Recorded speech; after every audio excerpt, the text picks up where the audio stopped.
वास्तु शास्त्र के मुताबिक जनाब कुछ ऐसी चीजें हैं जिन्हें अगर हम दूसरों को दे देते हैं तो घर में पैसों की कमी आ सकती है, आर्थिक संकट आ सकता है। आज हम आपको यही 5 चीज बताने जा रहे हैं जिनसे वास्तु के अनुसार भयंकर गरीबी और आर्थिक संकट आ सकता है। नंबर 5, पुराने और टूटे हुए बर्तन।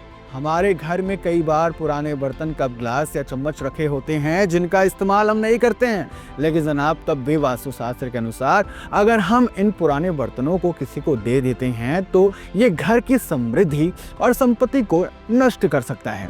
ऐसे बर्तन घर की नकारात्मक ऊर्जा को बढ़ा देते हैं और जब ये हम किसी दूसरे को देते हैं तो इसका असर हमारे घर पर, हमारे धन पर पड़ता है। नंबर 4, पुराने और फटे हुए कपड़े। देखिए, कभी भी पुराने फटे कपड़े किसी को गिफ्ट करने का विचार आए, विचार त्याग दीजिए, क्योंकि वास्तुशास्त्र के अनुसार इस तरह के कपड़े हमारे घर की खुशहाली और समृद्धि में बाधा डाल सकते हैं। क्योंकि जब हम इन कपड़ों को दूसरों को देते हैं तो ये हमारे जीवन में पैसों की कमी को और गरीबी को आकर्षित करता है। नंबर 3, पुराने जूते और चप्पल।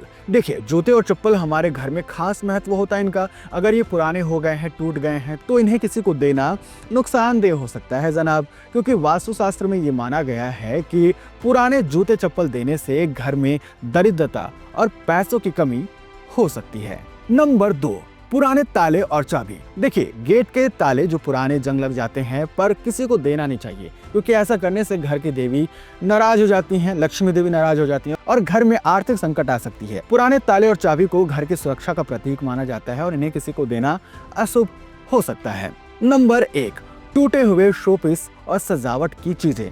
घर की सजावट के लिए जो शोपीस या सजावट के सामान होते हैं, अगर वो टूट जाए तो दूसरों को देने से बचना चाहिए, क्योंकि वास्तुशास्त्र में इसे घर में नकारात्मक ऊर्जा प्रवेश माना जाता है और टूटे हुए शोपीस देने से घर की समृद्धि और खुशी में कमी आ जाती है और साथ ही आर्थिक संकट की स्थिति भी पैदा हो जाती है। तो अगर हम इन चीज़ों का ध्यान रखें और उन्हें सही समय पर बदलते या फिर नष्ट करते रहें तो इससे घर की समृद्धि बनी रहती है और हमें कभी भी आर्थिक तंगी का सामना नहीं करना पड़ता है।